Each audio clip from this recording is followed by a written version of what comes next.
अदनान की हमने बहुत सारी तस्वीरें देखी हैं। मैंने आपकी कई बहुत सारी ऐसी तस्वीरें जिसमें देखी हैं जिसमें आप तिरंगा लिए खड़े हुए हैं, आपके पीछे तिरंगा चल रहा है। अगर हम कुछ तस्वीरें वहाँ चला भी सकें, और जब वो तस्वीरें चलती हैं तो मैं आज आपसे पूछना चाहती हूँ, क्योंकि बहुत से लोगों को लगता है कि जब हम भारत की बात करते हैं, लिमिटलेस इंडिया की बात करते हैं, उस भावना को, क्योंकि जब वो तस्वीर मैं आपकी देखती हूँ, उस भावना को आप एक गाने के रूप में या संगीत के रूप में कैसे पिरोत पाते हैं?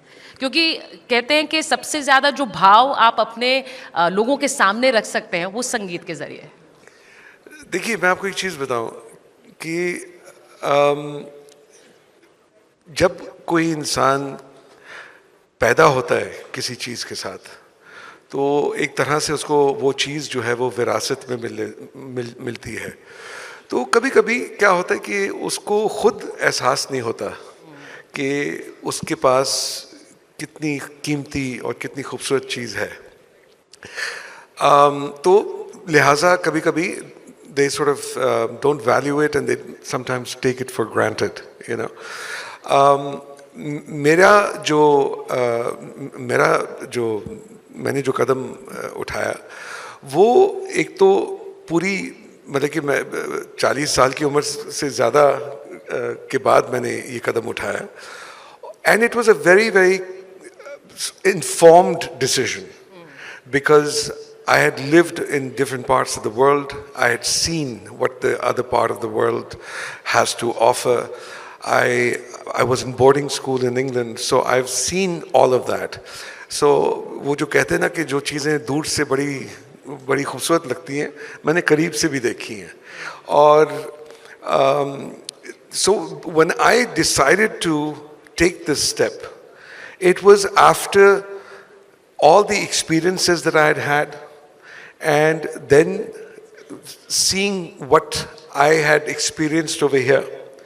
And so therefore, I was prepared to do anything to acquire it. कुछ लोग सोचते हैं कि पता नहीं एक दिन उठे और अचानक बन गए. ऐसा नहीं था. 18 साल लगे और 2 रिजेक्शंस भी हुई थी. देखिए, जो यहाँ बैठे हुए हैं, मैं ये कह सकती हूँ कि ये यहाँ जन्मे हैं, भारत में जन्मे, लेकिन एक व्यक्ति ने अगर ये सोचा कि मुझे यहाँ आना है, यहाँ रहना है, इस देश को अपनाना है, आपने कहा मुझे खुद चुना, तो वो इतने सालों तक आपने कहा कि मैंने सोचा, और वो क्या चीज़ थी, क्या जहन में आया कि आपने ये कहा कि यहीं मुझे बसना है? ज़िंदगी में जो सबसे ज़रूरी चीज़ें होती हैं ना, वो एक्चुअली बड़ी सिंपल होती हैं.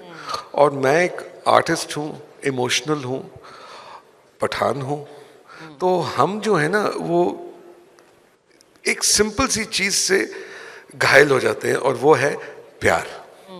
जब कोई प्यार हमको देता है तो हम उसको अपनी जान देने के लिए तैयार होते हैं. तो मुझे जिस तरह का प्यार यहाँ पे मिला, जिस तरह का प्यार और आज भी मिल रहा है, तो वो मेरे लिए इतना कीमती था और है कि मैं,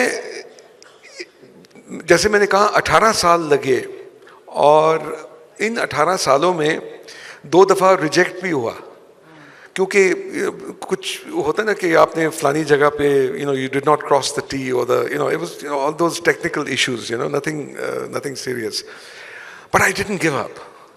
I kept the struggle on. That is limitless India, by the way. That is limitless. You have to be stubborn, you have to be determined, and in the good old language, you have to be deet. And that's what I am. And you see, the most important thing is that, you see, ये जो कदम मैंने उठाया, this is not just a step that I've taken for myself, but it's for the forthcoming generations of my family. And so my daughter is here, Medina is here, and I keep telling her the value of what it is to be a patriot. And that is something that I want her to know, that and I know the generations to come, that it did not come easy. So don't ever take it for granted. I had to really really struggle for it, and I'm so happy that I did. And I'm just overwhelmed by the love that I have over here. So not every bit of it was worth it.